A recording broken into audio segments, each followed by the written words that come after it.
Back to yours channel king के fact में आपका स्वागत है। नमस्कार के पॉप फैमिली, आज हम एक दिलचस्प और रोमांचक खबर लेकर आए हैं जो के पॉप फैंस के दिलों की धड़कन बढ़ा देने वाली है। क्या आपने कभी सोचा है कि जब के पॉप के दो सबसे बड़े ग्रुप बीटीएस और ब्लैकपिंक एक ही जगह पर हों तो क्या माहौल बनता होगा? और अगर हम आपसे कहें कि बीटीएस के जे होप को हाल ही में ब्लैकपिंक के फाइनल टूर कॉन्सर्ट में चीयर करते हुए देखा गया? जी हाँ, इस धमाकेदार खबर ने के पॉप फैंस के दिलों की धड़कनें बढ़ा दी हैं। आज हम आपको बताएंगे कि आखिर क्या हुआ ब्लैकपिंक के डेडलाइन कॉन्सर्ट में, कैसे नजर आए बीटीएस के जे होप और इस मुलाकात ने क्यों इंटरनेट पर तहलका मचा दिया। सभी जानते हैं कि ब्लैकपिंक का बॉर्न पिंक वर्ल्ड टूर के पॉप इतिहास का सबसे बड़ा गर्ल ग्रुप टूर बन चुका है। इस टूर ने 30 देशों और 63 शहरों में कुल 1,88,00,000 से अधिक लोगों ने देखा है, ज्यादा टिकट बेचे हैं। बॉर्न पिंक टूर के हर कॉन्सर्ट ने फैंस को एक अलग ही अनुभव दिया है और इसकी सफलता ने ब्लैकपिंक को एक नई ऊंचाई पर पहुंचा दिया। इस टूर का आखिरी और सबसे भव्य कॉन्सर्ट सोल के गोचॉक स्काई डोम में आयोजित किया गया, जहां पूरी दुनिया से ब्लिंक्स जमा हुए थे।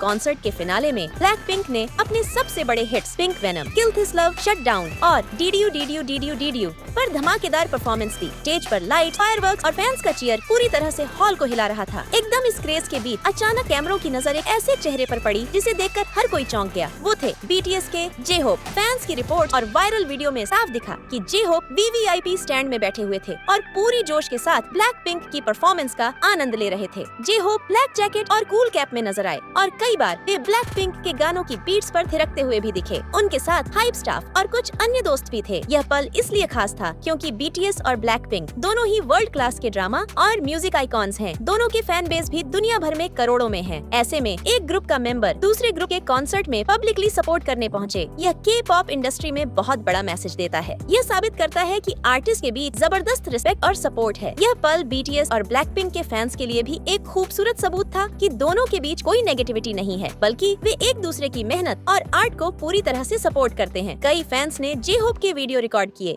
जिसमें वे ब्लैकपिंक के हिट सॉन्ग्स पर एक्साइटमेंट से चीयर कर रहे थे। यह पल खास इसलिए था क्योंकि कई फैंस सोचते हैं कि दोनों ग्रुप के बीच प्रतिस्पर्धा हो सकती है, लेकिन जे होप का यह समर्थन यह साबित करता है कि दोनों ग्रुप्स के बीच गहरी मित्रता और रिस्पेक्ट है। दक्षिण कोरिया में ब्लैकपिंक के कॉन्सर्ट के दूसरे दिन गोयांग में उनके डेडलाइन वर्ल्ड टूर की शुरुआत हुई, जिसमें कई के पॉप समूहों से मशहूर हस्तियां शामिल हुईं। देखने वालों को यकीन नहीं हुआ कि उनके इर्द गिर्द कितनी स्टारडम थी। बीटीएस सदस्य जे होप इस कार्यक्रम में सबसे अप्रत्याशित रूप से शामिल हुए और यह बात इसी के लिए भी चौंकाने वाली थी क्योंकि उनके अलावा भी कई मशहूर सितारे और के पॉप ग्रुप्स के सदस्य वहां थे। रेड वेलवेट, 17, ट्वाइस, आइडल और अन्य के सदस्य कुछ नाम हैं जिन्होंने इस कार्यक्रम में भाग लिया। इस दौरान यह भी देखने को मिला कि जे होप को अपनी सीटिंग में कुछ परेशानी हो रही थी। एक बार अपनी जगह ढूंढने के बाद वह अपने फोन पर व्यस्त हो गए और फिर उसे अभिनेता ली डोंग हुई के पास एक अलग जगह पर ले जाया गया। दूसरी अपडेट ये है, इंडियन लड़की और बीटीएस वी की मुलाकात बॉलीवुड और हॉलीवुड के बाद अब के पॉप की दुनिया पर भारत का भी खूब दबदबा देखने को मिल रहा है। भारतीय फैंस ने बीटीएस जैसे विश्व प्रसिद्ध के पॉप ग्रुप को न केवल अपने दिलों में जगह दी है, बल्कि उनकी संगीत, कंसेप्ट और उनके प्रति प्रेम को एक नई पहचान दी है। हालांकि भारतीय फैंस का बीटीएस से मिलना और उनसे सीधे तौर पर मुलाकात करना किसी सपने जैसा ही होता है। ऐसा ही एक सपना सच हुआ जब एक भारतीय लड़की ने बीटीएस के वी से पेरिस में मुलाकात की। यह मुलाकात न केवल उस भारतीय लड़की के लिए बल्कि पूरी के पॉप और बीटीएस आर्मी के लिए एक अद्भुत और यादगार पल बन गया। तो चलिए जानते हैं इस खास मुलाकात के बारे में और उसकी पूरी कहानी जिसने दुनिया भर के फैंस को दिल छू लिया। आइए इससे फुल डिटेल के साथ जानते हैं कि क्या आप कल्पना कर सकते हैं कि जब कोई फैन अपने पसंदीदा स्टार से मिलने के लिए किसी खास गिफ्ट के साथ मिलता है तो उस पल में कितनी खुशी और उत्तेजना महसूस होती होगी। इस इंडियन लड़की के साथ भी ऐसा ही हुआ। उसने अपनी बनाई हुई स्केच को वी के पास भेजा। उम्मीद ये थी कि वी उसे देखेंगे और शायद उस पर साइन करेंगे। ये एक सपना था जो वो हर दिन सोचती थी, अगर वी मेरे स्केच पर साइन कर देंगे तो मेरी जिंदगी का सबसे बड़ा पल होगा। जब वी ने वह नोटबुक को हाथ में लिया तो उनका पहला एहसास था कि वह एक गिफ्ट है, लेकिन जब उन्होंने ध्यान से देखा तो उन्होंने यह महसूस किया कि यह एक साइन करने के लिए था। वो पल थोड़ा अजीब सा हो गया क्योंकि वी को तुरंत समझ में आ गया कि यह एक साइन की मांग है, जो कि उन्होंने बिना सोचे समझे एक गिफ्ट के रूप में ले लिया था। आप सोच सकते हैं कि यह स्थिति वी के लिए थोड़ी उलझन वाली थी, लेकिन वी का रिएक्शन बहुत प्यारा और समझदार था। जैसे ही उन्हें यह एहसास हुआ कि यह एक साइन की मांग थी, उन्होंने तुरंत बॉडीगार्ड से कहा कि वह नोटबुक को वापस कर दें।